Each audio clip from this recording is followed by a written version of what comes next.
Bok ljudi, danas opet igram sport head tenis. Pobjedio sam sve do šestoga, sad imam pravo pobijediti Andy Murraya. Ajde da vidimo. Jer dobar igrač. To, napokon bez ičega. Kad je bilo svašta već. Isuse, koju facu imaš, ti nešto ljut? Haha. A kad naravno si ljut, pa jednostavno izgubio, već jedan bod sam dobio.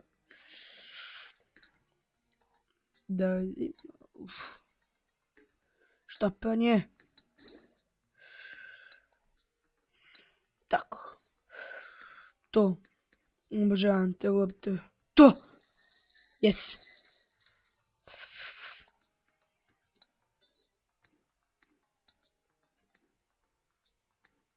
To! Je! Kak mi ide dobro sad.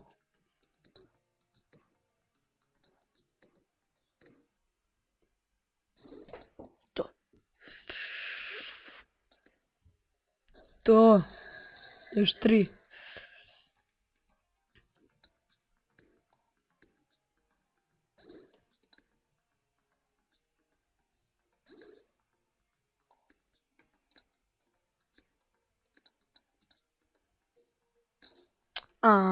Sad sam se zeznuo.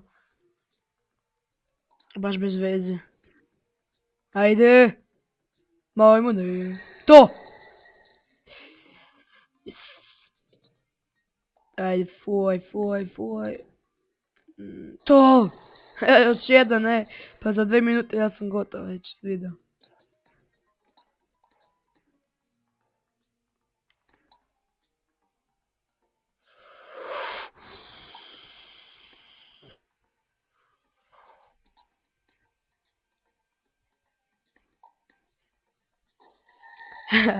Hvala što ste pogledali moj video.